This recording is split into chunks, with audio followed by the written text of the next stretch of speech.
Hi there. I was on my way to teach class today, and on the radio, I heard about the Washington Post's report. Their apparently Pulitzer Prize. This is sort of the number one prize in journalism.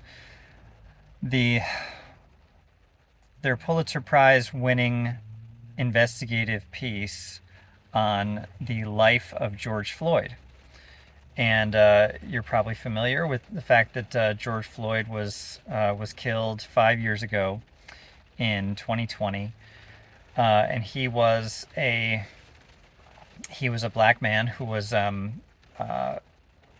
apparently stopped for what they thought was passing a counterfeit bill, but essentially he has had what appeared to be a panic attack, and things escalated with the police at the time, and he ended up under the knee of a police officer for, I believe, 8.5 minutes until he suffocated to death. Um, and these two reporters investigated his life, and they interviewed over 400 people, which is amazing. And they ended up, painting a portrait of someone who was, a long time striver in the for goals like wanting to be a Supreme Court justice one day, and then wanting to be a football player one day. And he apparently struggled with drug addiction, and he had been stopped by the police about 20 times, and never went to prison, I don't think. He certainly had been in jail, been arrested. Um, but anyway, it was a really fundamental tragedy that rocked American society, really, in 2020, on top of what was happening with COVID, and ended up spurring renaming a lot of plazas in Minneapolis where he was living, in his honor, and leading to the conviction of the person who killed him, and among other things. But anyway, it ended up sparking a lot of the kind of conversation about race in 2020 and 2021, that apparently is going a different direction these days. But I thought it was important to mention that this was a really central occurrence in American politics, and to contextualize it, it was covered heavily in the media at the time, and right now, these Washington Post reporters are apparently being celebrated um, for their heavy investigative work. 400 interviews probably took 2 years, and they I'll try to link to their story. But also, um, I think it's important to reflect on the significance of this kind of conversation about race to American party politics. I think it's not anything that can be ignored, and so it's just a fact that there were conversations about Americans' racial divide beginning in 2020 in a way that hadn't been had before, and ended up pushing things in the direction of a lot of companies and institutions issuing statements, condemning the circumstances that led to his death. Um, and then there was also a report about the fact that there is a very large bill being probably passed today by the House of Representatives, and it stands to be probably the largest bill of significance in the second Trump administration. In the first Trump administration, the most significant bill, excuse me, was the 2017 tax bill that ended up closing a lot of tax loopholes, among others, not closing the deduction for state and local taxes, and then closing the tax exemption or deduction for moving expenses across the country when they're job related.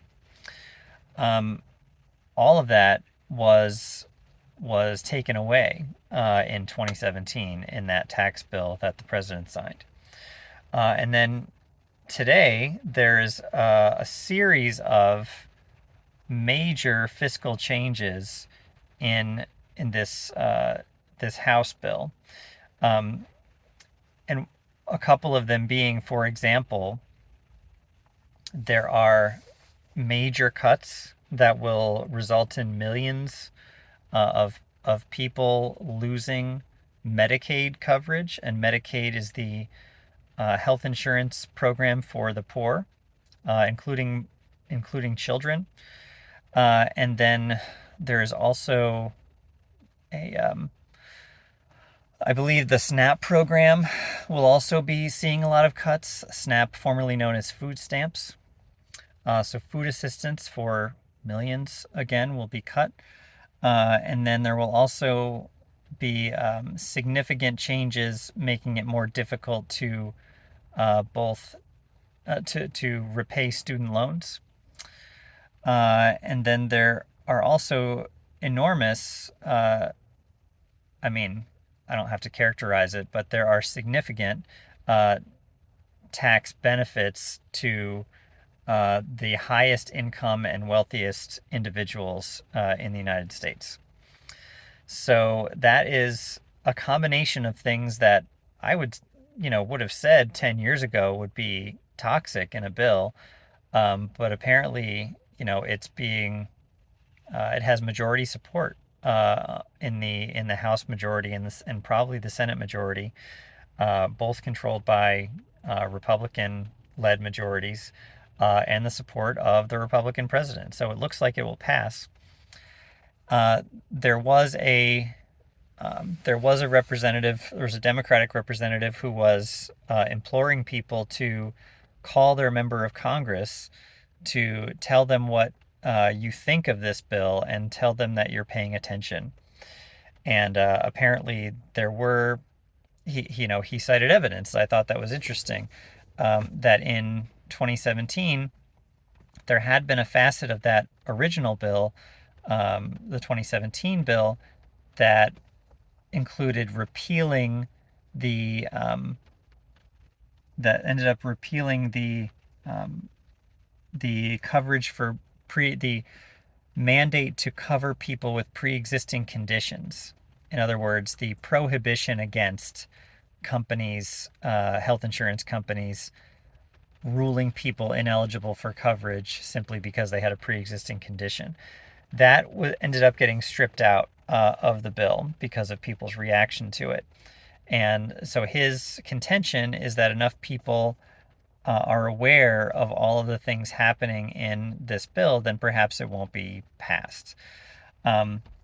So just as a citizen, I can just tell you as a case study, I attempted to, call my member of Congress to let them know how I felt about this bill. And I Googled his name, and I knew that he had recently been diagnosed with cancer. And so I was going to call or email and say, I realize that the congressman has cancer and is getting treatment, but I hope that he might be able to be on the floor in order to exercise his vote, in relationship to this bill. And I Googled his name, and I ended up seeing a story that as of 8 minutes prior, it was announced that he had died overnight, which is sad. Of course, my sympathy goes to his family. It's also probably not going to have a significant impact on the success or failure of the bill, because there's already an established majority, partisan majority in favor of passing the bill. But it just goes to show you that even when your member of Congress is a leader in the House of Representatives, and his name was Jerry Connolly. He was a very, respected member of Congress and had accomplished a lot. Um, but it just goes to show that no matter who your representative is, um, you know, there's a there's always a chance that your voice usually could be heard, but that your connection and your kind of vulnerability to representation is is pretty present. It's pretty precarious whether or not your voice is heard in Washington, and oftentimes it's the luck of the draw, or lack thereof. So it's certainly poignant that he's not able to voice uh, his stance on this bill. Likely he would have opposed it, uh, simply because of his not only because of his partisan affiliation, but because of the policy disagreements he had generally with the Trump administration on many things. So anyway, it's a very interesting and strange set of circumstances today as we look at two people's deaths who end up symbolizing quite a bit about where our politics are. And I wanted to just take a moment to note that in the context of getting to know who makes up government and who defines our politics and how. Uh, but that's all. If you have questions or comments about either one of these circumstances, I'd be happy to take them. Thank you.